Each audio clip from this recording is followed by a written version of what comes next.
கிறிஸ்துக்கள் பிரியமானவர்களே, ஆண்டவராகிய இயேசு கிறிஸ்துனுடைய நாமத்தினாலே இந்த ஓய்வு நாள் ஆராதனை யாவரையும் நான் வரவேற்கின்றேன். இந்த நாளிலே கர்த்தருடைய வார்த்தையை நாம் கேட்பதற்கு முன்பாக தேவனுடைய சமூகத்திலே நாம் கண்ணில் மூடி ஒரு விஷயம் நாம் தேவனை நோக்கி நாம் பார்ப்போம். எங்கள் அளவுக்கு அதிகமாக நேசிக்கின்ற எங்கள் நல்ல ஆண்டவரே, எங்கள் கர்த்தரை கொடுத்த அந்த விசேஷத்தமான ஆண்டவரே நல்ல நாளுக்காக நன்றியோடு ஸ்தோத்திரிக்கின்றோம். ஆண்டவரே, நீ உயிர்த்தெழுந்த இந்த நாளிலே தானே ஆண்டவரே எங்களோடு கர்த்தாவே ஆண்டவரே எங்களுக்கு தெய்வீக வல்லமையும் அதிகாரத்தையும் கத்த கொடுத்து இதனால் இவை நோக்கி பார்க்கத்தக்கதான எங்களுக்கு ஒரு தருணத்தை கத்த தந்தீரையா. கொடாக்குடி ஸ்தோத்திரங்களை எடுக்கின்றோம். பரிசுத்த ஆவியானவரே, இந்த வார்த்தைகளை கேட்கின்ற ஒவ்வொரு இருதயங்களும் கத்தனை பேசுமா ஜெபிக்கிறோம். எங்களோடு கத்தனை தொடர்ந்து இடைப்படமா ஜெபிக்கிறேன். சமூகத்திலே தாழ்த்துகிறேன். இயேசு கிறிஸ்துவின் நாமத்தினாலே ஜெபிக்கிறோம் நல்ல பிதாவே, ஆமென். ஆமென். அன்பானவர்களே, இந்த நாள் ஆண்டவருடைய சமூகத்தில் நாம் கேட்க போகின்ற தேவ வார்த்தை என்னென்று சொன்னால், இன்றைக்கு அநேக முறை நீங்கள் அநேக சபைகளே அல்லது அநேக ஊழியர்கள் பிரசங்கிக்கின்ற ஒரு பிரசங்கத்தை தான் இன்றைக்கு நான் உங்களுக்கு செய்ய போகின்றேன். என்னவென்றால் ஆவியின் கனிகள் என்கின்ற வார்த்தை. ஆவியின் கனிகள் என்றாலே இன்றைக்கு பொதுவாக அநேக கிறிஸ்தவர்களுக்கு மனப்பாடமான ஒரு வார்த்தை தான் ஆவியின் கனிகள். சண்டே ஸ்கூல் பிள்ளைகள் அந்த ஆவியின் கனிகளை மனப்பாடமாக சொல்வார்கள். இன்றைக்கு அநேக ஊழியர்கள் ஆவியின் கனிகளை குறித்து அநேக விதங்களே பிரசங்கித்திருப்பதை நீங்கள் கேட்டிருப்பீர்கள் அல்லவா? நானும் இன்றைக்கு அதே ஆவியின் கனிகளை குறித்து தான் இன்றைக்கு நான் பேசப் போகின்றேன். ஆனால் இன்றைக்கு இந்த ஆவியின் கனிகளை குறித்து கர்த்தர் நம்மிடத்தில் பேசும் பொழுது ஆண்டவர் நமக்காக என்ன பேசுகின்றார், ஆவியின் கனிகள் என்பது என்ன, எதை குறித்து இந்த வேதம் நமக்கு சொல்கின்றது என்பதை நாம் பார்க்க போகின்றோம். இன்றைக்கு உங்களுக்கு நான் சொல்லிக்கொள்கின்ற மிக முக்கியமான ஒரு காரியம் என்னவென்று சொன்னால், தேவன் உங்களிடத்திலும் என்னிடத்திலும் எதை எதிர்பார்க்கின்றார்? இன்றைக்கு நன்றாக நான் மறுபடியும் கேட்கிறேன். நான் உங்களிடத்தில் ஒரு கேள்வியை கேட்கின்றேன். இன்றைக்கு தேவன் ஆகிய கர்த்தர் இன்றைக்கு உங்களிடத்திலும் என்னிடத்திலும் என்ன காரியத்தை அவர் எதிர்பார்க்கிறார் என்றால், நாம் எல்லாருமே கனி கொடுக்க வேண்டும் என்பதை தான் தேவன் எதிர்பார்க்கின்றார். நம்ம எல்லாருமே கனி கொடுக்க வேண்டும். எனக்கு அன்பானவர்களே, இன்றைக்கு கிறிஸ்தவர்கள் கனி கொடுப்பதற்காக தான் சிருஷ்டிக்கப்பட்டார்கள். கிறிஸ்தவர்கள் ஆண்டவரை ஏற்றுக்கொண்டவர்கள், ரட்சிக்கப்பட்டவர்கள், இன்றைக்கு கர்த்தருடைய பிள்ளைகள் எல்லாருக்கும் தெரிந்து கொள்ள வேண்டிய மிக முக்கியமான ஒரு சத்தியம் என்னவென்றால், கர்த்தருடைய பிள்ளையே நாம் எல்லாரும் கனி கொடுக்கிறவர்களாக இருக்க வேண்டுமே தவிர பலனை கர்த்தர் உங்களிடத்திலும் என்னிடத்திலும் கர்த்தர் எதிர்பார்க்கவில்லை. பாருங்கள், நாம் கனி கொடுக்க வேண்டும். தேவன் நம்மிடத்தில் எதை எதிர்பார்க்கிறார்? கனியை எதிர்பார்க்கின்றார். ஆனால் பலனை கர்த்தர் எதிர்பார்க்கவில்லை. இப்போ கனி என்றால் என்ன, பலன் என்றால் என்ன? இன்றைக்கு இந்த வேத சத்தியத்திலே, இந்த தேவ செய்தியிலே அதை தான் இன்றைக்கு நாம் பார்க்க போகின்றோம். இப்போ பலன் என்பது நான் உங்களுக்கு சொல்லித்தரப்போகின்றேன். ஆனால் கனிகளை தான் தேவன் எதிர்பார்க்கின்றார். இப்போ உதாரணத்துக்கு உங்கள் எல்லாருக்குமே தெரிந்த ஒரு கனி மரத்தை பற்றி நான் பேசுகின்றேன். இப்போ உதாரணத்துக்கு ஒரு பலா மரத்தை எடுத்துக்கொள்ளலாம். இப்போ பலா மரம் நமக்கு நல்லா தெரியும். அதனுடைய கனிகள் மிக முக்கனிகளிலே ஒரு மரம்தான் பலாமரம் அல்லவா? அப்போ இந்த பலாமரம் எந்த நோக்கத்துக்காக தேவன் உருவாக்கினார்? தேவன் பலாமரத்தை உருவாக்குவதின் நோக்கம் அது நல்ல கனிகளை தர வேண்டும் என்கின்ற நோக்கத்தின் அடிப்படையில் உருவாக்கினார். அதே சமயம் பாருங்கள், இந்த பலாமரம் வெறும் கனிகளை மாத்திரம் இந்த பலாமரம் தருவதில்லை. இப்போ அந்த பலாமரத்தினுடைய அந்த பலகைகள், அதாவது பலகைகள் முதல் தர பலகைகள், முதல் தரமான அந்த வகையிலே அந்த மரங்கள் சேர்க்கப்படும். அப்போ விலையேற பெற்ற ஒன்று. அப்போ பலாமரம் வெறும் பலா கனிகளுக்கு மாத்திரம் அது பயனை தரவில்லை, அது வேறு எந்தெந்த காரியத்துக்கு அது பலனை தருகின்றது. இன்றைக்கு வீடுகளிலே பயன்படுத்துகின்ற மேஜை, நாற்காலிகள், கதவுகள், மர வேலைகள், எல்லா காரியத்துக்கும் இந்த பலாமரங்கள் பயன்படுத்தப்படுகின்றது. அது மாத்திரமில்லாமல் இந்த பலாமரத்தினுடைய இலைகளை பாருங்கள், இன்றைக்கு ஆடுகளுக்கு, மாடுகளுக்கு உணவாக அளிப்பார்கள். அப்போ இந்த பலாமரத்தினுடைய அந்த வேர்கள், அந்த பலாமரத்தினுடைய பட்டைகளை என்ன செய்கிறார்கள், இன்றைக்கு ஒரு மருத்துவ பொருளுக்காக அதை பயன்படுத்துகின்றார்கள். என்னுடைய காரியத்தை நீங்கள் புரிந்து கொள்ளுங்கள். சில வேளைகளிலே நல்ல நிழல் தருகின்ற மரமாக இந்த பலாமரம் இருக்கின்றது. இப்போ நான் சொல்கின்றேன், கர்த்தருடைய பிள்ளையே, இங்கே ஆவியானவர் உங்களுக்கும் எனக்கும் சொல்லிக் கொடுக்கின்ற காரியம், தேவனாகிய கர்த்தர் இந்த பலாமரத்தை எதற்காக உருவாக்கினார்? அது கனி கொடுப்பதற்காக தான் உருவாக்கினார். அதுதான் கர்த்தருடைய நோக்கம். அது கர்த்தருடைய நோக்கம். ஆனால் பலன் என்பது மற்ற, அதன் மூலம் மற்ற பயனடைகிற மற்ற காரியங்கள். எனக்கு அன்பானவர்களே, ஒரு மரம், அதாவது கனி மரம், அது கனியை கொடுக்கும் பொழுதுதான் தேவன் அதை உருவாக்குவதன் நோக்கத்தை அது வெளிப்படுத்துகின்றது. இப்போ ஒரு கனி தருகின்ற மரம் அது மற்ற காரியத்துக்கு பயன்பட்டாலும் சரி, அதை பற்றி நான் சொல்லவில்லை, அது மற்ற காரியங்களுக்கு பயன்படலாம். ஆனால் ஒரு கனி மரமானது அது தன் கனிகளை கொடுக்கும் பொழுதுதான் அது தேவன் அதை உருவாக்கினது நோக்கத்தை அது வெளிப்படுத்துகின்றதா இருக்கின்றது.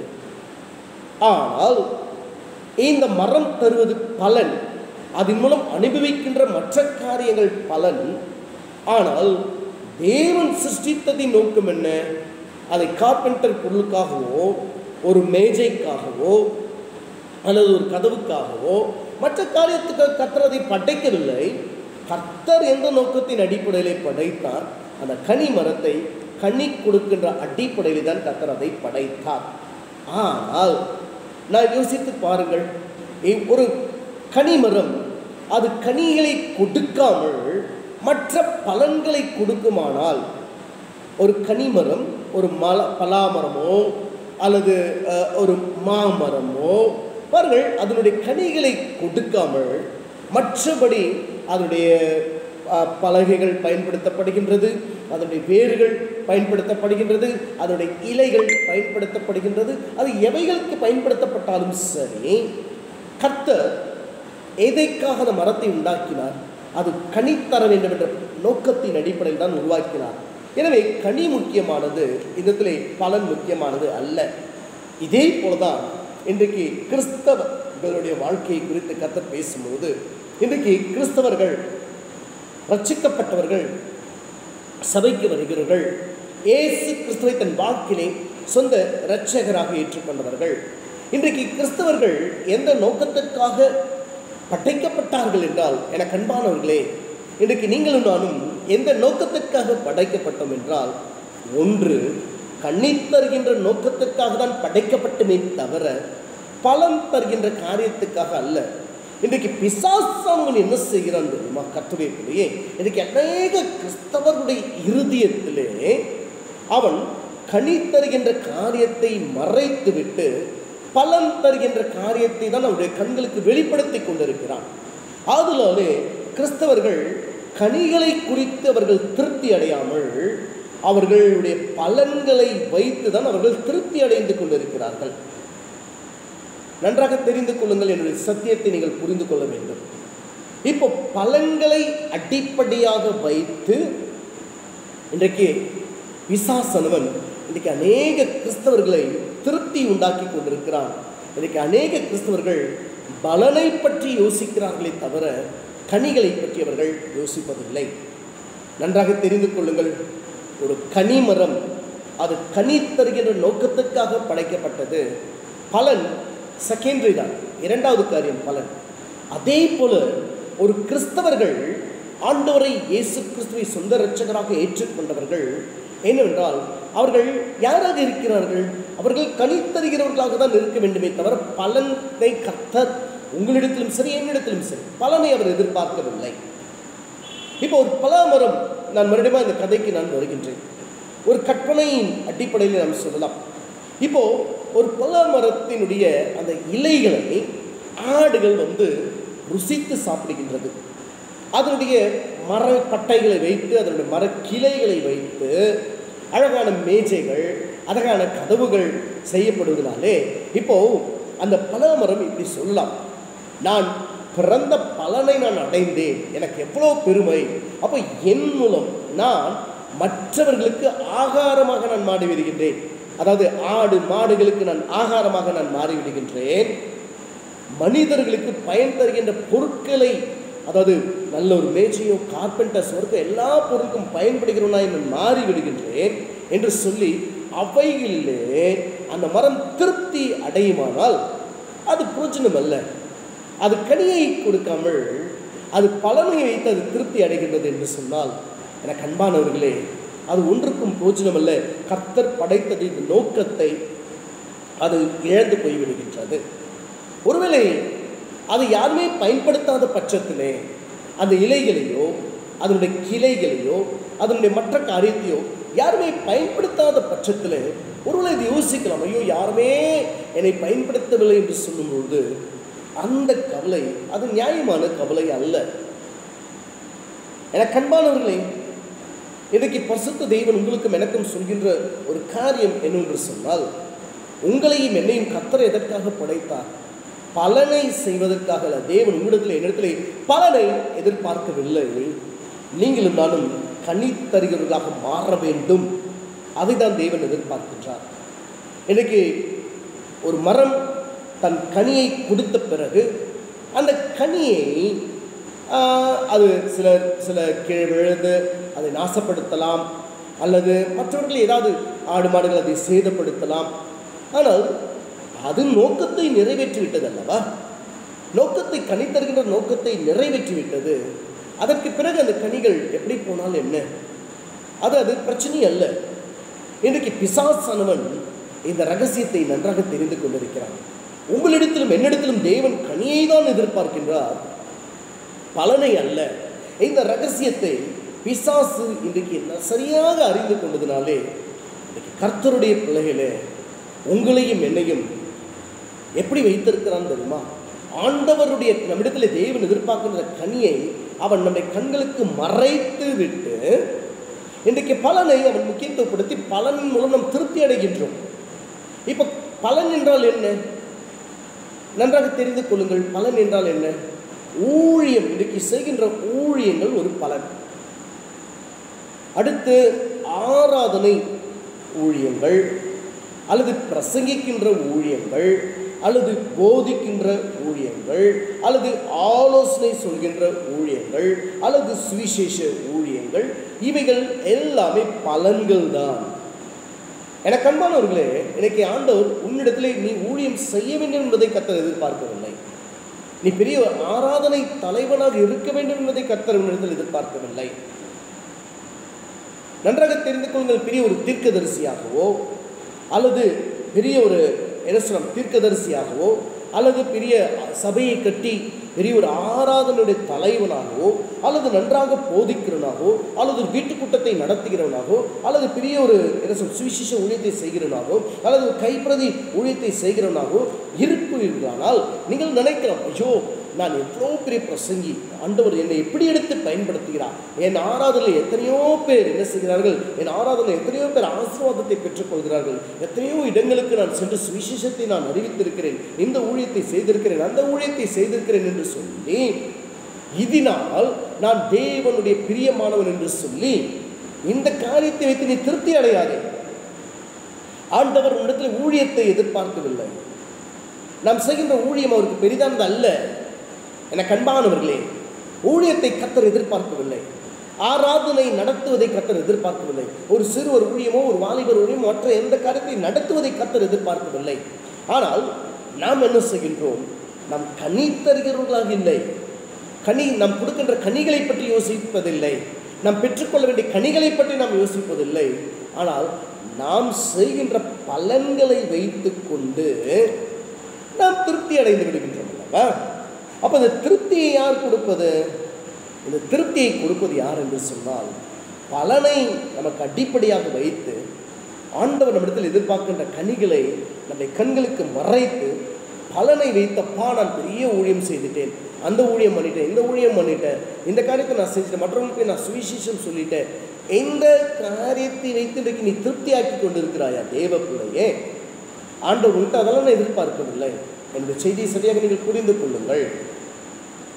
எனக்கு கர்த்தர் நம்மிடத்திலே பலனை எதிர்பார்க்கவில்லை, மாறாக இன்றைக்கு கர்த்தர் உன்னிடத்திலே என்னிடத்திலே கனியை எதிர்பார்க்கிறார். நாம் எவ்வளோ பெரிய ஊழியங்களை செய்தாலும் சரி, நாம் சொல்லலாம், நான் பெரிய ஊழியம் செய்தேன், நான் பெரிய ஒரு பாக்கியவனாக கர்த்தர் என்னை நிறுத்துவார். அதல்ல, கர்த்தர் உன்னை இனி பாக்கியவன்களாக நிறுத்துவதற்காக அல்ல. இங்கே ஆண்டவர் உனக்கும் எனக்கும் சொல்லிக் கொடுக்கின்ற காரியம், நாம் பலனை வைத்து நாம் திருப்தி அடைகின்றோம், ஆனால் தேவன் நம்முடைய பலன்களில் திருப்தி அடைய மாட்டார். ஆண்டவர் நம்மிடத்திலே நாம் கொடுக்கின்ற கனிகளில் தான் கர்த்தர் திருப்தி ஆவார். யோவான் எழுதின சுவிசேஷத்திலிருந்து உங்களுக்கு ஒரு பகுதியை நான் வாசித்து காண்பிக்கின்றேன். என்னோடு இருப்பீர்களானால் வேதத்தை நீங்கள் திருப்பிக் கொள்ளலாம். யோவான் 15ஆம் அதிகாரம். இதில் பாருங்கள், நான் மெய்யான திராட்சை செடி, என் பிதா திராட்சை தோட்டக்காரர். 15ஆம் அதிகாரம் 1வது வசனம். யோவான் 15ஆம் அதிகாரம் 1வது வசனம். இப்போ இந்த வசனம் இவ்விதமாய் சொல்கின்றதை பாருங்கள். நான் மெய்யான திராட்சை செடி, என் பிதா திராட்சை தோட்டக்காரர்கள். என்னில் கனி கொடாதிருக்கிற கொடி எதுவோ அதை அவர் அறுத்து போடுகிறார். கனி கொடுக்கின்ற கொடி எதுவோ அது அதிக கனிகளை கொடுக்கும்படி அதை சுத்தம் பண்ணுகின்றார். நான் உங்களுக்கு சொன்ன உபதேசத்திலிருந்து நீங்கள் இப்போதே சுத்தமாய் இருக்கிறீர்கள். என்னில் நிலைத்திருங்கள், நானும் உங்களில் நிலைத்திருப்பேன். கொடியானது திராட்சை செடியில் நிலைத்திராவிட்டால் அது தானாக கனி கொடுக்க மாட்டாதது போல நீங்களும் என்னில் நிலைத்திராவிட்டால் கனி கொடுக்க மாட்டீர்கள். நானே திராட்சை செடி, நீங்கள் கொடிகள். ஒருவன் என்னிலும் நான் அவனிலும் நிலைத்திருந்தால் அவன் மிகுந்த கனியை கொடுப்பான். என்னை இல்லாமல் உங்களால் ஒன்றும் செய்ய இயலாது. இந்த வசனத்தை நன்றாக கவனியுங்கள். இங்கே ஆண்டவர் ஒரு உவமையத்தை கர்த்தர் பேசுகிறார். நன்றாக தெரிந்து கொள்ளுங்கள். இயேசு கிறிஸ்து ஒரு உவமேயம், அதாவது உவமை அல்ல, உவமயத்தை பற்றி கர்த்தர் பேசுகிறார். உவமயம் என்றால் என்ன, உவமை என்றால் என்ன? இப்போ உவமை என்பது ஒரு கதை, ஒரு கட்டுக்கதை, ஒரு கற்பனை கதை உவமை. ஆனால் உவமை, ஓமை, அதாவது உவமேயம் என்ற வார்த்தை, உவமேயம் என்றால் இருக்கின்ற ஒரு காரியத்தை வைத்து அதை விளக்கப்படுத்துவது. இருக்கின்ற ஒரு காரியத்தை வைத்து அதை விளக்கப்படுத்துவது உவமேயம். ஆனால் உவமை என்பது கதை. இப்போ இயேசு கிறிஸ்து இந்த இடத்துல அநேக இடத்துல உவமைகளை பேசியிருக்கிறார். இந்த இடத்துல அவர் பேசின வார்த்தை உவமேயம், அதாவது இருக்கின்ற ஒரு காரியத்தை வைத்தே நமக்கு ஒரு காரியத்தை விளக்கப்படுத்துகின்றதை பாருங்கள். இப்போ நானே மெய்யான திராட்சை செடி, என் பிதா திராட்சை தோட்டக்காரர். இப்போ இந்த இடத்துல திராட்சை தோட்டத்தை பற்றி, திராட்சை கொடிகளை பற்றி, திராட்சை செடியை பற்றி ஒரு காரியத்தை உங்களுக்கு நான் சொல்கின்றேன். இன்றைக்கு தாவர வகைகளிலே செடி கொடி என்றுதான் தனித்தனியான வகையிலே வளரும். செடி வேறு, கொடி வேறு. அப்போ எல்லா இடங்களிலும் செடி தனியாக வளரும், கொடி என்பது தனி வகை. பாருங்கள், ஆனால் தாவர வகையில் மிக முக்கியமான ஒன்று என்னொன்று சொன்னால், செடியும் கொடியும் இணைந்திருக்கிற ஒரே ஒரு தாவரம் என்னொன்று சொன்னால் அது திராட்சை செடி மட்டும்தான். மற்ற எந்த திராட்சை மற்ற எந்த மரங்களுக்கோ மற்ற எந்த செடிகளுக்கோ இந்த தன்மை இல்லை. அப்போ ஒரே ஒரு தாவரவியல்லே ஒரே ஒரு என்ன சொல்லலாம் அந்தஸ்தை பெற்றது இந்த திராட்சை செடி தான். ஏனென்றால் பாருங்கள், திராட்சை செடி ஒரு குறிப்பிட்ட காலங்கள் வளரும், ஒரு குறிப்பிட்ட அளவு வளர்ந்த பிறகு அது என்ன செய்யும், அது கொடியாக மாறிவிடும், அது கொடியாக அது படர்ந்து போகும். இப்போ செடிக்கும் கொடிக்கும் என்ன வித்தியாசம்? அன்பான கட்டுரைப்பிலே செடி தானாக வளர ஆரம்பிக்கிவிடும், அதுக்கு எந்த ஒரு சப்போர்ட்டு தேவையில்லை. எந்த ஒரு ஆதாரமும் அதற்கு தேவையில்லை. ஆனால் கொடிக்கு அப்படி அல்ல. கொடிக்கு ஒரு ஆதாரம் தேவை. ஏதாவது ஒன்றை சார்ந்துதான் அது என்ன செய்யும்? அது வளர ஆரம்பிக்கும். ஏதாவது ஒன்றை சார்ந்துதான் அது வளர ஆரம்பிக்கும். அப்போ இந்த இடத்துல பாருங்கள், ஆண்டவராகிய இயேசு கிறிஸ்து ஒரு ஓமேயத்தை நமக்கு சொல்லிக் கொடுக்கின்றார். என்னவென்று சொன்னால், நானே மெய்யான திராட்சை செடி. இப்போ திராட்சை தோட்டம் என்பது உலகம். இன்றைய உலகம் திராட்சை தோட்டம் என்பது இன்றைய உலகம். அப்போ திராட்சை தோட்டக்காரர் என்பது பிதாவாகிய தேவனை பற்றி பேசுகின்றது.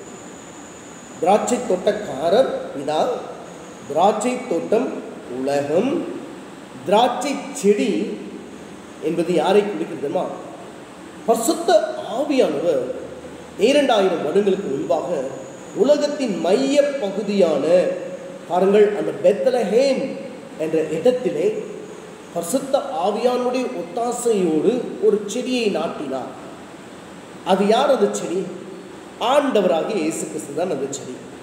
சரி, பிதா திராட்சை தோட்டக்காரர், திராட்சை தோட்டம் உலகம், திராட்சை செடி இயேசு கிறிஸ்து. அப்போ அதில் படர்கின்ற கொடிகள் ரட்சிக்கப்பட்ட கர்த்தருடைய பிள்ளைகள். இயேசுவை தன் வாழ்க்கையை சொந்த இரட்சகராக ஏற்றுக்கொண்டவர்கள் தான் திராட்சை கொடிகள். இப்போ திராட்சை கொடிகள் பூமியிலே படராது. பூமியிலே அது கால் ஊன்றாது. என்ன கால் ஊன்றும்? செடிதான் பூமியிலே கால் ஊன்றும். பூமியிலே கால் ஊன்றும். ஆனால் கொடிகள் பூமியிலே கால் ஊன்ற வேண்டிய நிலைமை அல்ல. இது எதை சார்ந்திருக்கின்றது? அது செடியை தான் சார்ந்திருக்கிறது தவிர கொடிகள் பூமியிலே கால் ஊன்ற வேண்டிய அவசியம் அல்ல.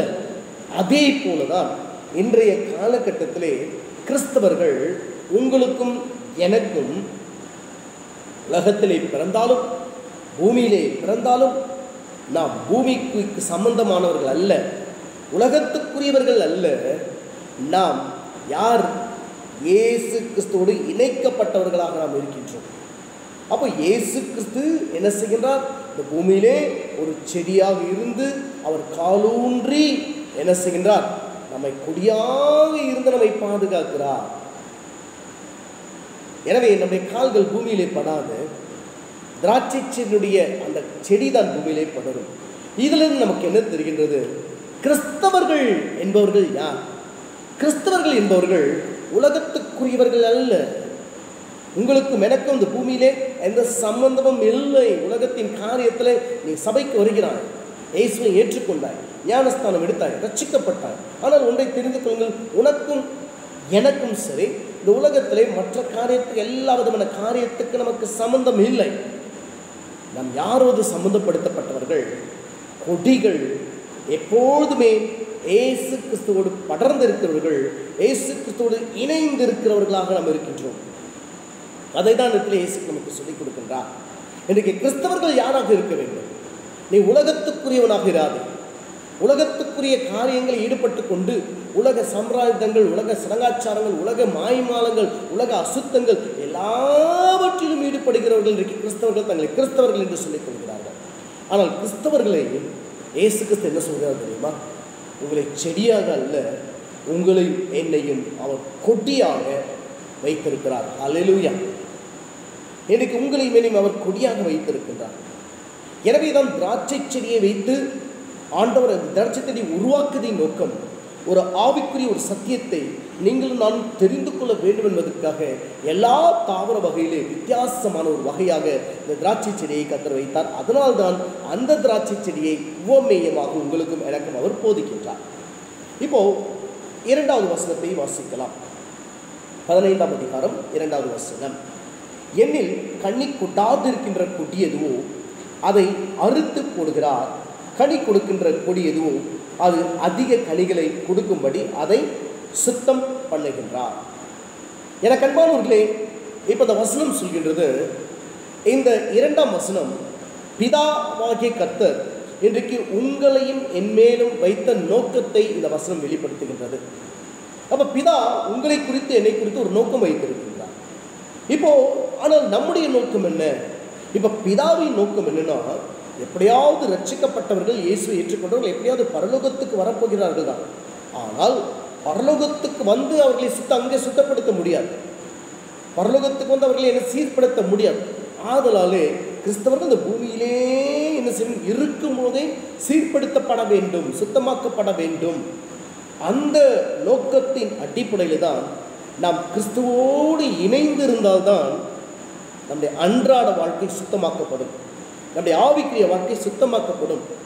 அந்த ஒரு நோக்கத்தின் அடிப்படையில் தான் இந்த பூமியிலே கர்த்தர் தம்முடைய வார்த்தையை கொண்டு நம்மை சுத்தப்படுத்தி பிறகு பரலோக ராஜ்யத்துக்கு நம்மை கொண்டு போகின்றார். ஆனால் இன்றைக்கு உலக கிறிஸ்தவர்களுடைய நோக்கம் என்ன தெரியுமா? இன்றைக்கு உலக கிறிஸ்தவர்களுடைய நோக்கம் என்னவென்றால், நான் நரகத்துக்கு தப்பி பரலோகம் போவோம், இதுதான் கிறிஸ்தவர்களுடைய நோக்கமாகும். ஆனால் இன்றைக்கு இந்த நோக்கத்தை இன்றைக்கு அநேகர் எப்படி பயன்படுத்துகிறார்கள் தெரியுமா? கர்த்தருடைய பிள்ளைகளே, இந்த நோக்கத்தை சிலர் என்ன செய்கிறார்கள், இன்றைக்கு சபைகளுக்கு வருவதின் நோக்கம் என்னவென்றால், நான் கிறிஸ்தவனாக மாறுவதனுடைய நோக்கம் என்னவென்றால், ஒன்று சலுகைகள். ஏதோ இந்த சபைகளுக்கு போனால் எனக்கு சலுகைகள் கிடைக்கும், இந்த சபைகளுக்கு போனால் எனக்கு ஏதாவது ஒரு உதவிகள் கிடைக்கும். எனக்கு அன்பானவர்களே, இன்றைக்கு சில கிறிஸ்தவ வாலிபர்கள் என்ன செய்கிறார்கள், சில கிறிஸ்தவ வாலிபர்களும் சரி, இன்றைக்கு அவர்களுடைய தவறான எண்ணம், நான் ஒரு இந்து பெண்ணையோ அவர்களை நான் காதலித்து திருமணம் செய்து அவளை நான் கிறிஸ்தவனாக மாற்றுவேன். நீ என்ன அவரை மாற்றுறதுக்கு? ஆண்டவர் ஒன்று அந்தக்காக உன்னை கர்த்தர் இந்த இடத்துல பூமியில் வச்சிருக்காரு. இல்லை ஒரு பையனை கிறிஸ்துவ பையனை லவ் பண்ணி அவனை கல்யாணம் பண்ணிட்டு நீ கிறிஸ்தவனாய் மாறுகிறான். நீ இதுதான் உன்னுடைய நோக்கமா? இது மனிதனுடைய நோக்கம். இது நோக்கம் தவறான ஒரு நோக்கம், தவறான ஒரு நோக்கம். ஆனால் பிதாவின் நோக்கம் என்ன தெரியுமா? கர்த்தருடைய பிள்ளையே, நாம் எல்லாருமே பூமியிலே சுத்திகரிக்கப்பட, வார்த்தையிலே சுத்திகரிக்கப்பட்டு கிறிஸ்தவனாக மாற வேண்டும். வார்த்தையிலே சுத்திகரிக்கப்பட்டு கிறிஸ்தவனாக மாற வேண்டும். ஆதாயத்துக்காக கிறிஸ்தவனாக மாறுவதல்ல, சம்பிரதாயத்துக்காக கிறிஸ்தவனாக மாறுவதல்ல, உன் தனிப்பட்ட வாழ்க்கையினுடைய ஆசைகளை நிறைவேற்றுவதற்காக கிறிஸ்தவனாக மாறுவதற்கல்ல. இன்றைக்கு கிறிஸ்தவனாக மாற வேண்டும் என்றால் நன்றாக தெரிந்து கொள்ளுங்கள், அவன் வார்த்தையிலே நிலைத்திருந்து, அவன் வார்த்தையிலே சுத்தமாக்கப்பட்டு பரலோகத்துக்கு அவன் கடந்து வர வேண்டும். நரகத்துக்கு அவன் தப்பி பரலோகத்துக்கு அவன் எப்படியாவது பரலோக ராஜ்யத்துக்கு வர வேண்டும் என்பதுதான் தேவனுடைய நோக்கம். எனக்கு அன்பான கர்த்தருடைய பிள்ளையே, இந்த வசனம் சொல்கின்றது, என்னில் கனி கொட்டாத கொடி எதுவோ. கொடினா யாரு? உங்களையும் என்னை மட்டும் தான் பேசப்படுகிறது. என்னில் கனி கொட்டாத கொடி எதுவோ அதை அறுத்து போடுவார்.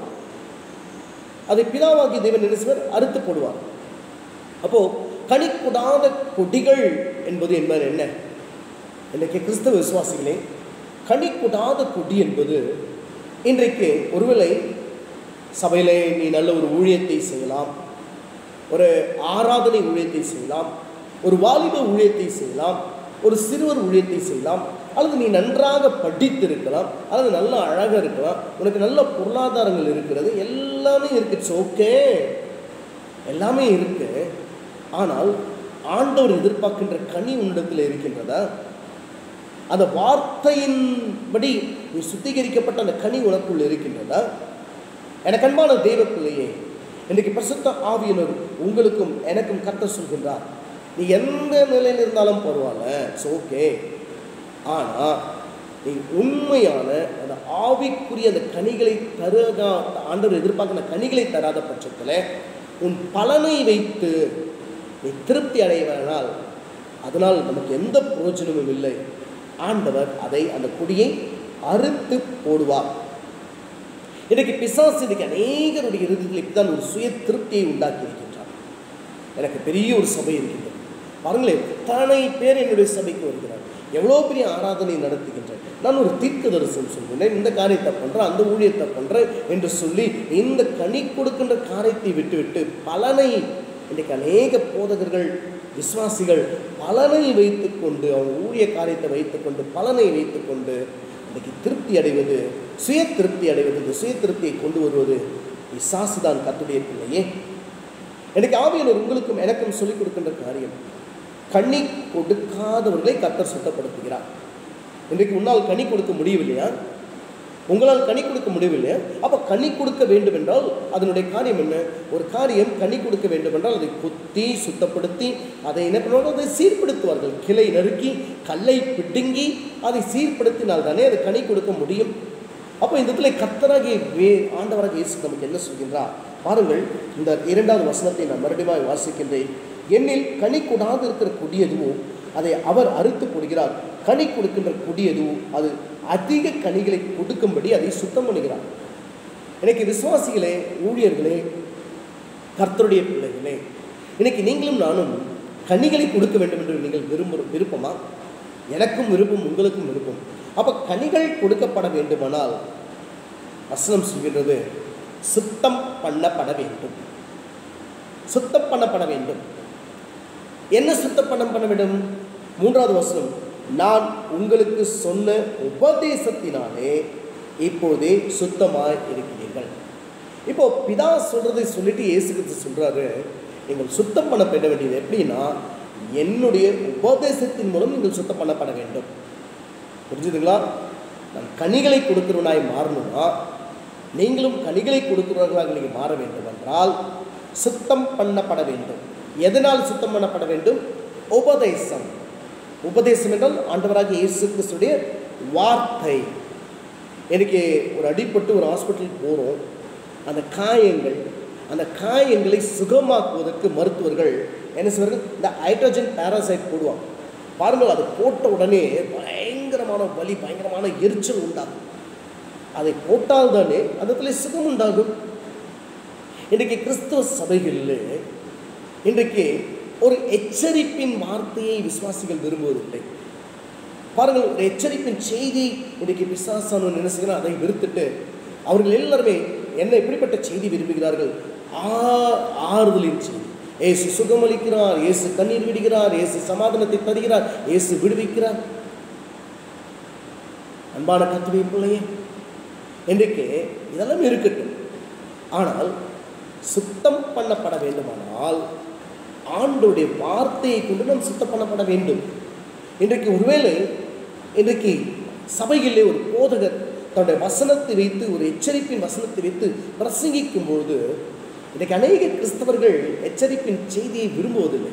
அதை கேட்கும் போதே அவங்களுக்குள்ள எரிச்சல், ஒரு வலி, ஒரு பெரிய ஒரு குழப்பம், ஒரு என்னவை கண்டிஷனாக ஒன்று செய்தி. எப்போ பார்த்தாலும் அந்த பாஸ்டர் கண்டிஷன் பண்ணி எச்சரிப்பின் செய்தியை கொடுத்துட்ருக்காரு, எச்சரிப்பின் செய்தியை கொடுத்துட்ருக்காரு என்று சொல்கிறார்களே, அது ஒருவேளை வலியை உண்டாக்கலாம், எரிச்சலை உண்டாக்கலாம். அதை நீ பொறுமையோடு ஏற்றுக்கொண்டால் உன்னை சுத்தப்படுத்தி நீ கனி கொடுக்கிறவனாக கர்த்தர் உன்னை மாற்றுவார். நீ கனி கொடுத்தால் தானே ஆண்டவர் பரலோக ராஜ்யத்துக்கு நாம் கடந்து போக முடியும். நீ கனி கொடுக்காத பட்சத்தில் இந்த பூமியிலே நரகத்திலே நீங்களும் நானும் தள்ளப்படுவோம் அல்லவா? அப்போ நாம் சுத்தப்படுத்தி இன்னும் நல்ல கனிகளை கொடுக்கிறவர்களாக நாம் மாற வேண்டுமானால் ஆண்டவருடைய வார்த்தையை நாம் ஏற்றுக்கொள்ள வேண்டும். இப்போ உதாரணத்துக்கு நம்ம குளிக்கணும். எதுக்கு குளிக்கிறோம்? என்னுடைய உடம்புல இருக்க அந்த அழுக்கெல்லாம் போகிறதுக்காக நம்ம குளிக்கிட்டோம். ஏன் இன்னைக்கு மாத்திரம் தான் குளிக்கிறோம்? ஞாயிற்றுக்கிழமை மாத்திரம் தான் குளிக்கிறோமா? ஒவ்வொரு நாளும் தானே குளிக்கிறோம். ஏனென்றால் இன்றைய உலகத்திலே பாருங்கள், நம்ம சென்னை பட்டணம் மிக காற்று மாசுபடுகின்ற காற்று. எனவே தூசிகள், அசுத்தம் நிறைந்த ஒரு இடம். குளித்தால் தான் என்ன பண்ணும்? நம்மளாலே சுத்தமாக இருக்க முடியும்.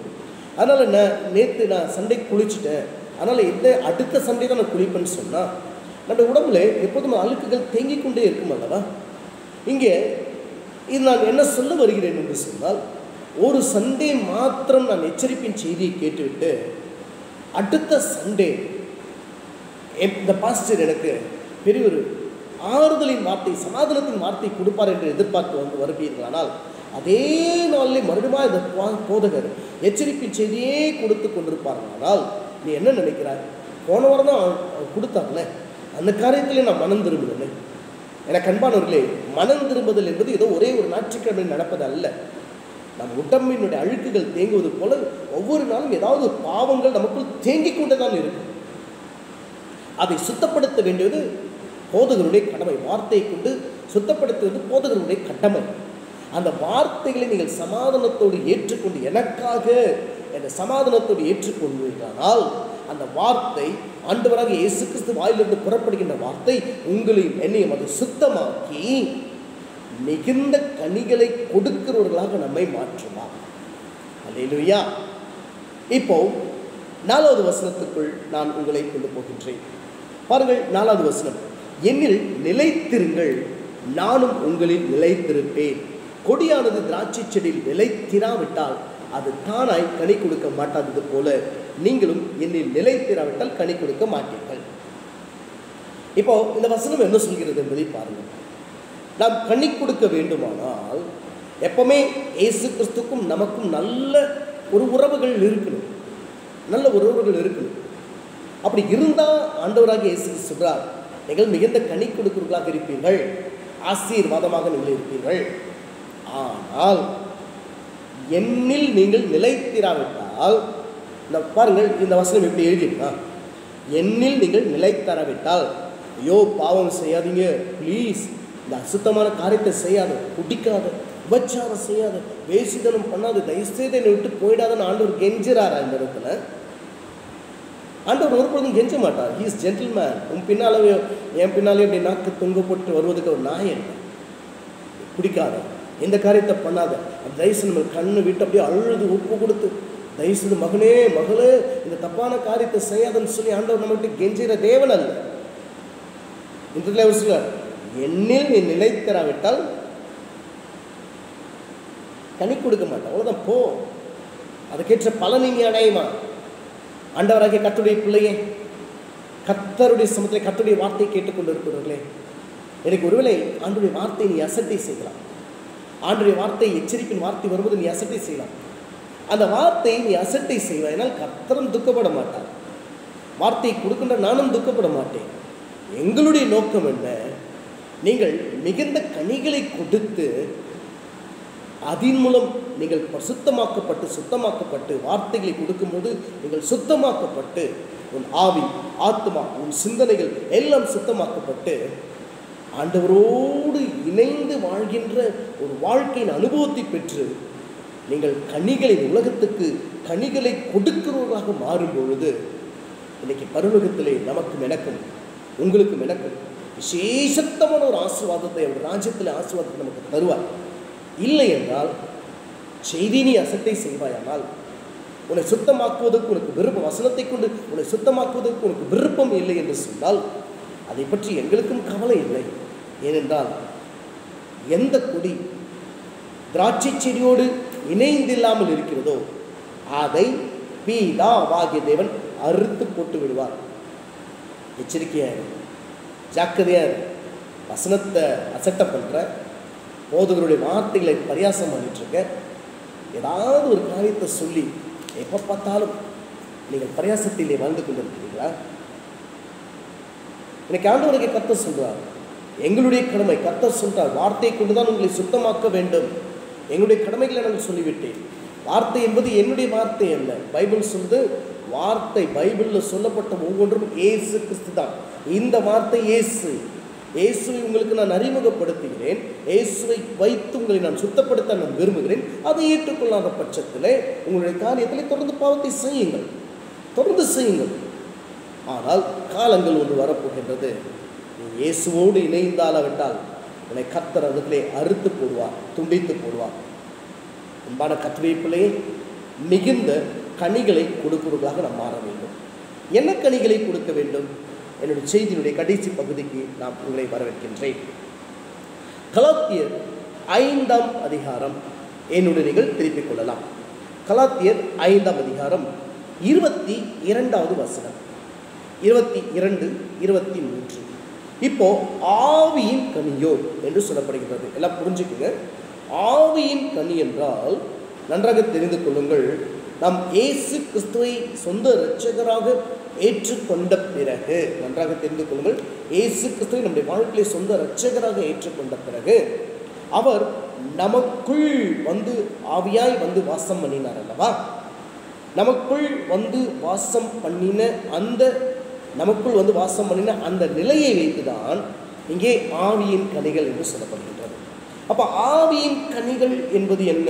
கர்த்தருடைய பிள்ளையே, ஆவியின் கனி என்பது நம் பரிசுத்த ஆவியானுடைய ஆவியானவர் நம்மோடு இணைந்து இன்றைக்கு நம்மோடு இணைந்திருப்பாரானால், உங்களோட பரிசுத்த ஆவியை இணைந்திருப்பாரானால், ஆவியாய் அவர் இணைந்திருப்பாரானால் இந்த கனிகளை அவர் உருவாக்குவார். சொல்லப்படுகின்ற கனிகளை உருவாக்குவார். உனக்குள் நீ பரிசுத்த ஆவியானவர் உனக்குள் நிலைத்திருக்கிறாரா?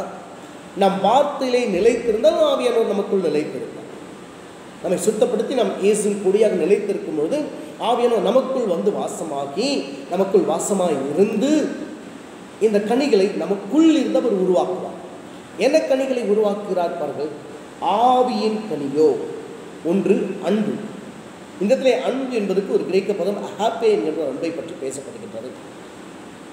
பரிசுத்த ஆவியானவர் உங்களுக்கும் எனக்குள்ளும் வந்துவிட்டால், நன்றாக தெரிந்து கொள்ளுங்கள் விசுவாசியே, ஊழியக்காரனே, உங்களுக்கும் எனக்கும் பரிசுத்தவன் நமக்குள் இருப்பாரானால், யார் என்னை பரியாசப்படுத்தினாலும், யார் என்னை அசுத்தமான வார்த்தைகளை சொன்னாலும், உங்களையும் என்னையும் கேவலப்படுத்தினாலும், அதை பற்றியெல்லாம் நம் சிந்தனைகள் துக்கப்படுத்தாமல், அதை பற்றியெல்லாம் யோசிக்காமல், அவர்கள் எப்படிப்பட்டவர்களாக இருந்தாலும் சரி, அவர்களை நேசிக்கின்ற ஒரு இருதயம், ஒரு அன்பு, இதுதான் ஆவியின் கனி.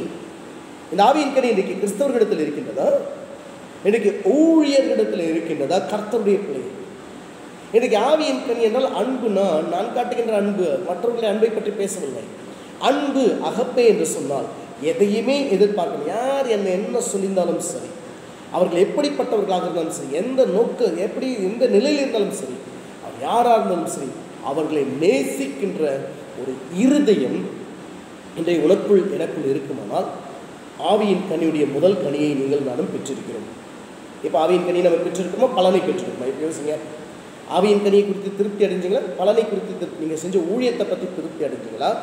அல்லது யார் எப்படிப்பட்டவர்களாக இருந்தாலும் சரி, என்னை பரியாசம் பண்ணியிருக்கலாம், என்னை புறம்பாக்கி இருக்கலாம், எனக்கு விரோதமாக எழும்பி இருக்கலாம், ஆனால் அவன் எப்படிப்பட்டவனாலும் அவனை நேசிக்கின்ற ஒரு நேசத்தின் அன்பின் இருதயம் நமக்குள் இருந்தால், அதுதான் ஆவியின் கனியுடைய முதல் கனியை நான் பெற்றிருக்கின்றேன். இரண்டாவது, சந்தோஷம். சந்தோஷத்துக்கும் மகிழ்ச்சிக்கும் ஒரு வித்தியாசம் இருக்கின்றது.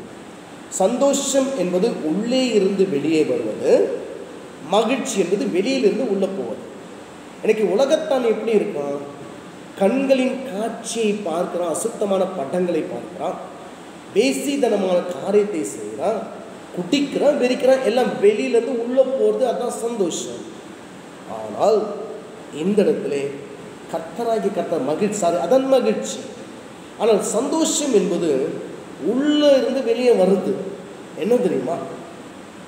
என்னதான் நான் இயேசு ஏற்றுக்கொண்ட பிறகு, என்னதான் என் வாழ்க்கையில் பிரச்சனைகள் வந்தாலும், என்னதான் என் வாழ்க்கையில் போராட்டங்கள் வந்தாலும், என்னதான் என் வாழ்க்கையில் தரித்திரங்கள் வந்தாலும், என்னதான் என் வாழ்க்கையில் எப்பேற்பட்ட போராட்டங்கள் பிரச்சனைகள் வந்தாலும், அது எல்லாவற்றையும் ஏற்றுக்கொண்டு இருக்கின்ற காரியத்திலே நான் அப்படியே நான் சந்தோஷமான ஒரு வாழ்க்கை, திருப்தியான ஒரு வாழ்க்கையை நான் அனுபவிக்கிறேன். இந்த கனிதான் கர்த்தரிடத்தில் எதிர்பார்க்கிறார். இரண்டாவது கனி, இன்னைக்கு நம்மகிட்ட எதுவுமே இல்லாத பட்சத்திலும் உள்ளுக்குள்ளேருந்து வருகின்ற ஒரு சந்தோஷம், எல்லாத்துலேயும் ஒரு சந்தோஷம். பரவாயில்ல, இட்ஸ் ஓகே, கிடைச்சா என்ன, கிடைக்காக்க என்ன, இருந்தால் என்ன, எல்லாக்கிட்டையும் என்ன, அது நம்மை அறியாமல் இயேசு எனக்குள் இருக்கிறார் அல்லவா, ஆவியானவர் எனக்குள் இருக்கிறார் அல்லவா, அந்த காரியத்திலே நம் திருப்தியான ஒரு சந்தோஷம். அந்த கனி இன்றைக்கு கிறிஸ்தவர்களிடத்தில் இருக்கிறதா? அந்த கனியை தான் இயேசு இல்லத்திலும் என்னிடத்திலும் ஆண்டவர் எதிர்பார்க்கின்றார். மகிழ்ச்சி அல்ல, ஏதோ ஒரு காரியத்தை பார்த்துட்டு காரியத்தை கேட்டுட்டு அதனால் வெளியிலிருந்து உள்ள வருகின்ற மகிழ்ச்சியை பற்றி கர்த்தர் பேசல, உள்ளிருந்து வெளியில் வருகின்றதை தான் இந்த இடத்துல சந்தோஷத்தை பற்றி பேசுகிறார். அப்போ கிறிஸ்தவர்கள் எப்படி இருக்கணும்? இன்னைக்கு கிடைத்தாலும் கிடைக்காவிட்டாலும் எப்படி இருக்க வேண்டுமானால், எல்லாவற்றிலும் போதும் என்கிற மனப்பான்மை, அதே திருப்தியான ஒரு சந்தோஷம். இந்த கனியை ஆண்டவர் எதிர்பார்க்கின்றார். மூன்றாவது கனி சமாதானம். எனக்கு அன்பான கர்த்தருடைய பிள்ளையே, சமாதானம். சமாதானம் என்பது பாருங்கள், தேவனோடு நான் வைத்திருக்கின்ற உறவு. எனக்கும் ஆண்டவருக்கும் நல்ல ஒரு சமாதானமான உறவுகள் இருக்கிறதா?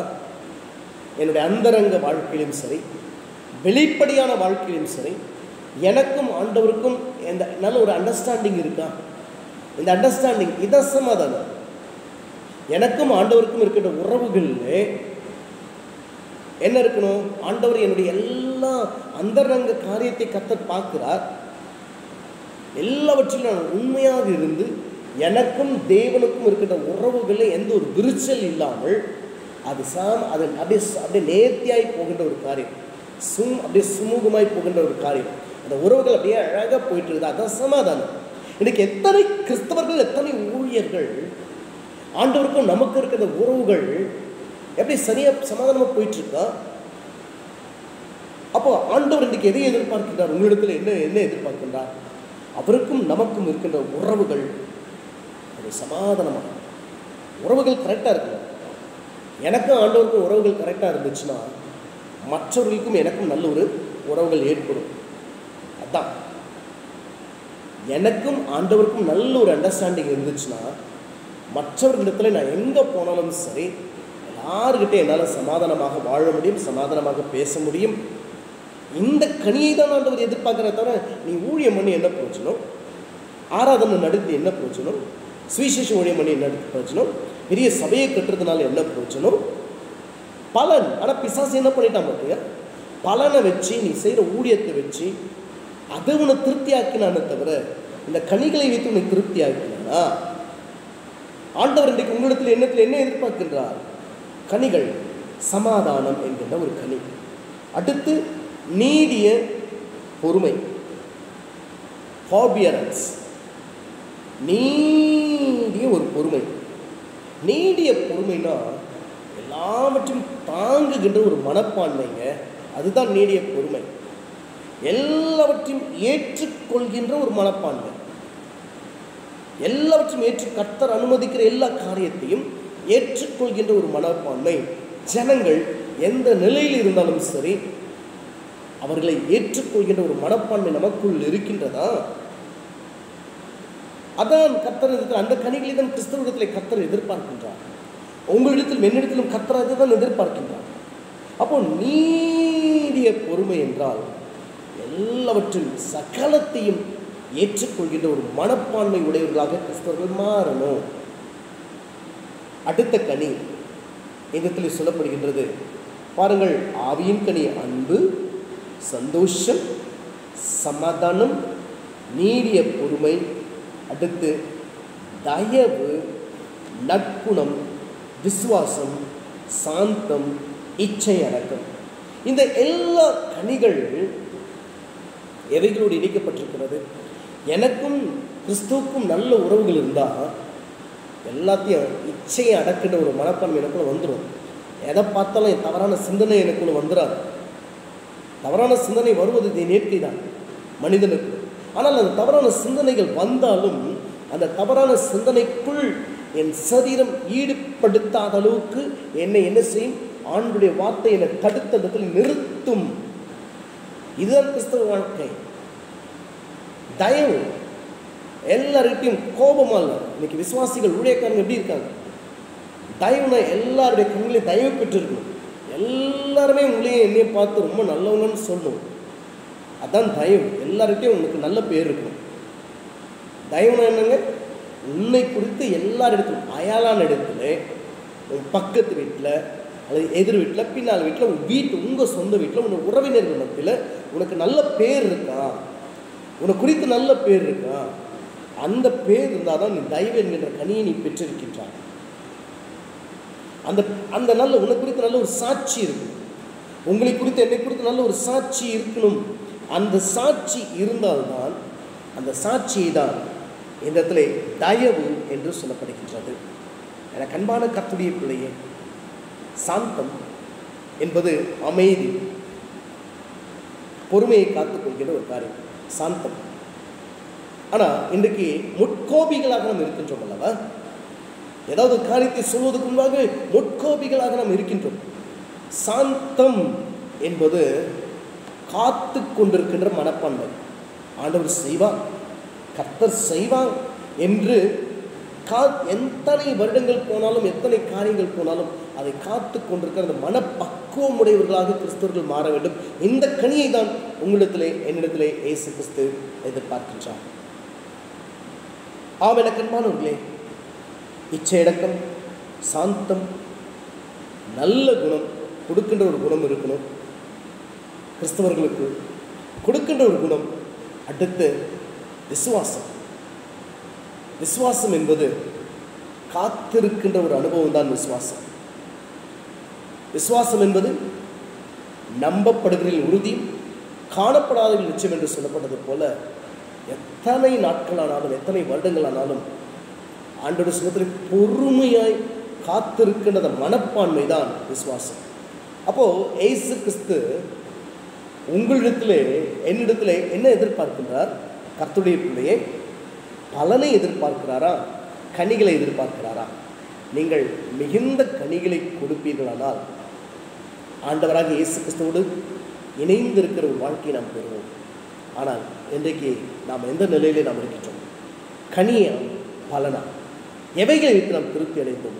ஒருவேளை பலனை வைத்து நாம் திருப்தி அடைவோமானால் இன்றைக்கு எல்லா மாணவ சமூகத்தை கண்களை மூடி நாம் செபித்து, தகப்பனே, கிறிஸ்தவர்களாக நாங்கள் கனிகளை கொடுக்கிறவர்களாக நாங்கள் மாற வேண்டும். பிசாசு எங்கள் கண்களை மறைத்திருந்தான் ஆண்டவரே, இன்றைக்கு நாங்கள் அவைகளிலிருந்து விடுதலையாக்கி நாங்கள் கனிகளை கொடுக்கிறவர்களாக மாறுவதற்கு எங்களுக்கு நாங்கள் அர்ப்பணிக்கிறோம் என்று சொல்லி நம்ம எல்லாம் தேவ சமூகத்திலே நம்மை அர்ப்பணித்து நாம் ஜெபிப்போம். எங்கள் அளவுக்கு அதிகமாக நேசிக்கின்ற எங்கள் நல்ல ஆண்டவரே, ஆண்டவரே, இந்த செய்தியின் வாயிலாய் எங்களோடு கர்த்தனை இடைப்பட்டமைக்காய் கொடாக்கோடி ஸ்தோத்திரங்கள் இருக்கின்றோம். இன்றைக்கு நாங்கள் மனம் திரும்புகின்றோம் ஐயா. வார்த்தையிலே நாங்கள் நிலைத்திருப்பதற்கு நாங்கள் மனம் திரும்புகின்றோம். இன்றைக்கே கர்த்தாவே, வார்த்தையிலே நாங்கள் நிலைத்திருப்பதற்கு ஆண்டவரே நாங்கள் வார்த்தையின்படி வாழ்வதற்கு நாங்கள் மனம் திரும்புகின்றோம். எந்த வார்த்தையை நம்ம ஏற்றுக்கொள்கின்ற ஒரு மனப்பான்மை கொடுத்து வார்த்தைகளை எங்களை சுத்தப்படுத்தி ஆண்டவரே, அது மூலம் நாங்கள் பலன்களை கொடுக்கின்ற அல்ல கனிகளை கொடுக்கிறவர்களா எங்களை மாற்றப்போகிறமைக்காக நன்றியோடு ஸ்தோத்திரிக்கிறோம் ஐயா. நீங்கள் மிகுந்த கனிகளை கொடுப்பீர்கள் என்று சொல்லப்பட்டது போல கிறிஸ்தவர்களாக நாங்கள் இன்றைக்கு மனம் திரும்பி கனிகளை கொடுக்கிறவர்களாக எங்களை மாற்றிக்கொள்வதற்கு எங்களை உங்களுடைய சமூகத்தில் அர்ப்பணிக்கின்றோம். இந்த செய்தியை கேட்டுக்கொண்டிருக்க ஒவ்வொருவரையும் கர்த்தாவே, இன்னைக்கு ஒரு மனம் திரும்புதலின் காரியத்தை கர்த்தர் உண்டாக்குமா ஜெபிக்கிறோம். செய்தி கேட்ட ஒவ்வொருவரையும் தகப்பன் நீர் அளவில்லாமல் ஆசீர்வதிக்குமா ஜெபிக்கிறோம். நீங்க கரத்திலே எங்களை மூடி மறைத்துக்கொள்ளுமா ஜெபிக்கிறோம். பாதுகாத்துக்கொள்ளும். எல்லா துதியும் கனமும் மகிமையும் உமக்கு எடுக்கிறோம். இயேசுவின் நாமத்தில் ஜெபிக்கிறோம் நல்ல பிதாவே, ஆமென். நம் கண்களை மூடி சொல்லலாம். என் ஆத்மாவே கர்த்தரை ஸ்தோத்திரி, என் முழுவதுமே கர்த்தருடைய பரிசுத்த நாமத்தை ஸ்தோத்திரி. என் ஆத்மாவே கர்த்தரை ஸ்தோத்திரி, கர்த்தர் செய்த சகல உபகாரங்களை மறவாதே. ஆமென். ஹல்லேலூயா. கர்த்தர் உங்கள் யாவரையும் அளவில்லாமல் ஆசீர்வதிப்பாராக. God bless you. Thank you.